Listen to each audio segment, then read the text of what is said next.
Hello student, स्वागत है आप सभी का आपका अपना YouTube channel Bihar study point. आज हम बात करने वाले हैं क्लास 10th का मैथ प्रश्नावली 9.1 का प्रश्न संख्या 5 के बारे में। ठीक है, चलिए क्वेश्चन को बारीकी रूप से देखते हैं, समझते हैं और क्वेश्चन हम लोगों से क्या डिमांड करता है इस चीज को भी समझते हैं और चुटकियों में इस क्वेश्चन को सोल्यूशन करके आपको दिखाते हैं एकदम जादू की तरह। ठीक है, तो चलिए शुरू करते हैं आज का क्लास। चलिए क्वेश्चन कह रहा है आपका कि भूमि से 60 मीटर की ऊंचाई पर एक पतंग उड़ रही है। मान लीजिए कि ये आपका भूमि है, क्या है? भूमि है और इससे 60 मीटर ऊंचा, मान लीजिए कि यहाँ से 60 मीटर, ये कितना मीटर है? 60 मीटर ऊंचा यहाँ पतंग उड़ रही है। ये भूमि की सतह हुई और यहाँ पे क्या उड़ रही है? पतंग उड़ रही है। आगे कह रहा है पतंग में लगी डोरी को अस्थायी रूप से भूमि के एक बिंदु से बांध दिया जाता है। भूमि के एक बिंदु ये है और पतंग के डोरी ये है। इसको क्या किया जाता है कि भूमि के एक बिंदु से जो है पतंग की डोरी को अस्थायी रूप से बांध दिया जाता है।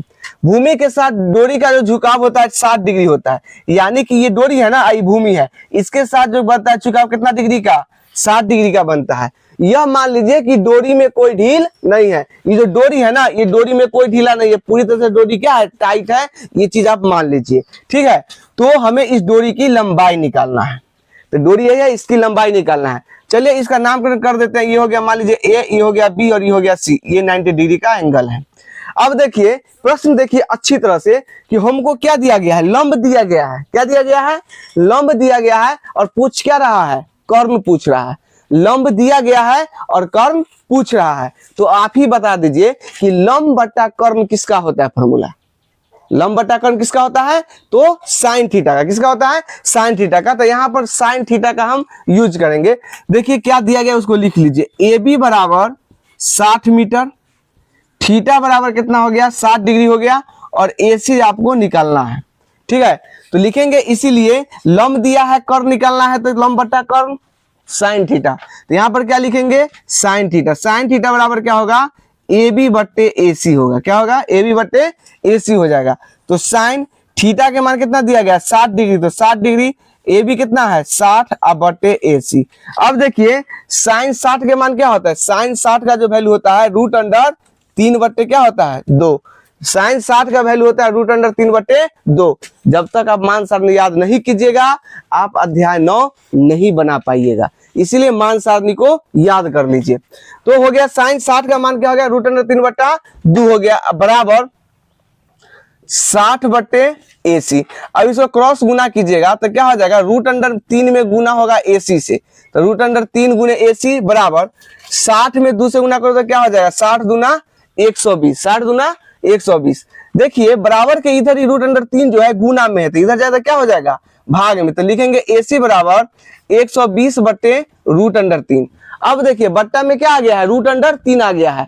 तो इस रूट को हमको निकालना है। इस रूट को क्या कर देना है? निकाल देना है। तो जब रूट बट्टा में जब रूट है उसको निकालने के लिए, हटाने के लिए हम क्या करते हैं? परिमेयकरण करते हैं। क्या करते हैं? परिमेयकरण। तो यहाँ पे हर का परिमेयकरण, ऊपर वाला को अंश बोलते हैं, नीचे वाला को हर बोलते हैं। ठीक है, तो यहाँ पे हर का परिमेयकरण हो जाएगा। तो यहाँ पर देखिए जो परिमेयकरण करेंगे तो √3 से ऊपर भी गुना करेंगे और √3 से नीचे भी गुना करेंगे। ठीक है, अब देखिए 120 में √3 से गुना करते क्या हो जाएगा? 120 √3 हो जाएगा।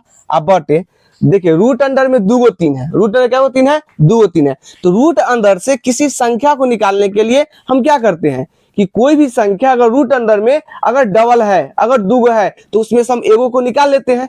तो यहाँ पर देखिए रूट अंडर में क्या है? 2 3 है, तो एगो 3 बाहर निकल जाएगा। निकलेगा कि नहीं निकलेगा? निकल जाएगा ना। चलिए तो यहाँ पर देखिए क्या होगा? 3 से भाग दीजिए 120 में क्या मरतबे? 4 3 12 40 मरतबे। तो AC बराबर क्या निकल गया आपका? AC बराबर हो गया क्या? AC बराबर 40 √3। क्या निकल गया? AC बराबर 40 √3। हमको क्या निकालना था? AC निकालना था। यही ना डोरी है, तो डोरी की लंबाई जो निकल गया कितना निकल गया? मात्रक मीटर है, तो 40 √3 हो गया। यहां लिख सकते हैं कि अतः डोरी की लंबाई AC बराबर 40 √3 मीटर। यही आपका क्या हो गया? आंसर हो गया। तो इस तरीके से आप जो है इस क्वेश्चन को आसान तरीके से सोल्यूशन कर सकते हैं। चलिए वीडियो को देखिए, समझिए। अगर वीडियो आपके लिए उपयोगी है, आपके लिए बेहतर है, तो हमारे चैनल को लाइक शेयर एंड सब्सक्राइब जरूर करें। तब तक के लिए best of luck and thank you.